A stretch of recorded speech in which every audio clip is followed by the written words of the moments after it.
Recently, I got to interview one of Beatstars' top-selling producers who makes over $25,000 per month from his Type B channel. In today's video, I'm going to be going over some of the key takeaways that we talked about in this interview and what every producer can learn for growing their own Type B channel. If you haven't seen the interview, I interviewed a guy named Jake Angel Beats. Shout out to him. It was a pleasure having him on. And I'll link the interview at the end of this so you don't got to worry about it now, and I really recommend you go watch it. But a lot of the things we talked about were just about growing your Type B channel, and overall, he had a very unique approach to the game, and I think that's why he's so successful. And the first thing that I want to preach is that there is no secret. Although we talked about some of the similar topics that everybody talks about, you know, consistency, titles, thumbnails, tags, and all that, the way that Jake Angel goes about it is very unique. This is something I've mentioned in the past, but he really preaches it here, and he talks about it as more of a product rather than a beat, and more of a brand than just a channel. So when people say consistency in, you know, your thumbnails or your titles or your sound even, that really means consistency in the music. Have music that people know you for, so when they hear the beat, they already know it's your beat. Have a certain thumbnail style that people know you for. And on top of this, a lot of people will just post the same title or the same artist over and over again. When it comes to Jake Angel, he actually has a wide variety, but what makes this work for him is that they're all a similar sound, they're all his sound. So if you don't really have your own unique sound, this is a little bit harder to pull off, but that's the importance of branding right there. On top of that, he also has his own unique thumbnail style, which people already know it's his thumbnail before even reading the title or seeing the channel name. Again, this is a difficult play to pull off if you aren't good at graphic design or designing your own thumbnails. I actually recommend people just to use, you know, the basic picture of artists.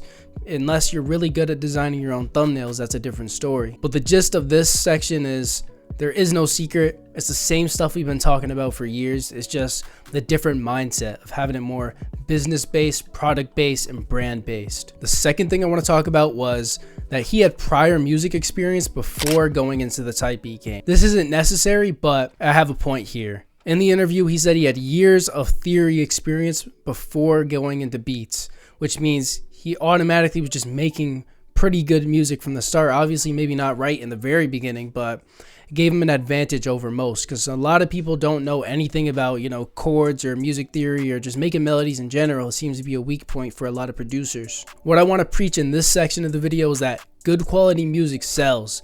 There's a reason he's one of the best, and that's because he has some of the most talent in the entire game. Not to glaze or anything, but I'm just saying, years of theory experience, you can make some pretty fucking good melodies. So I'm sure you're probably thinking that, you know, what do I do if I don't have years of theory experience? I don't either. So the only thing you can do is learn every day and try to get better every single day. They say it takes 10,000 hours to master a skill, which takes multiple years to accomplish. You're gonna have to just keep working at it, and just because you haven't mastered a skill doesn't mean you can't still try to sell your beats. I was selling beats when I wasn't the best. Now you definitely want to have a realistic view, which we'll get into in a bit, but just keep trying to get better, see what your struggle points are. Maybe if you're really struggling with melodies, you can start out just by using loops and practicing your melodies on the side until you're better, but just find your weak points and improve them. Now, like I was saying earlier, the third thing I want to talk about is be realistic. Some people think they make the best music in the world when, you know, news alert, you suck.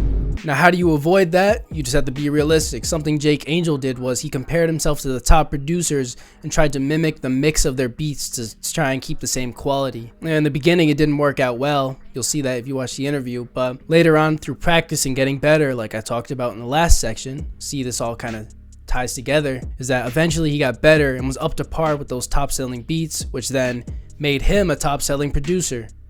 It's funny how that works. So whatever niche you're in, look up the top-selling beats, the ones with hundreds of thousands, even millions of views.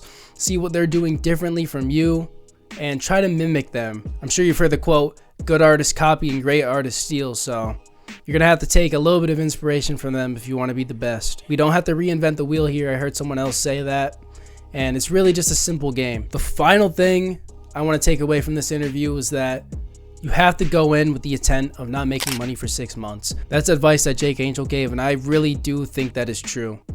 I went into it not even knowing that really people were going to buy these. It took me a whole summer to make my first sale. He said it took him about a month to make his first sale, so it's going to take a while. You know, don't go quitting your job on day one. You know, I say give it some time, start seeing the sales roll in, and it's going to be a long process to say the least. Jake Angel's been doing beats for 3.5 years with years of prior music knowledge. I've been doing beats for about 5 years, so it takes a while to get to where you want to be. Overall, those were some of the key takeaways from the interview with Jake Angel. Again, shout out to having him on. If anybody needs help learning how to build their brand as a producer, learning how to make beats, or even learning how to sell beats, I offer one-on-one consultation calls, which you can book in the description below. Click here to watch the interview, and I'll see you guys in the next one.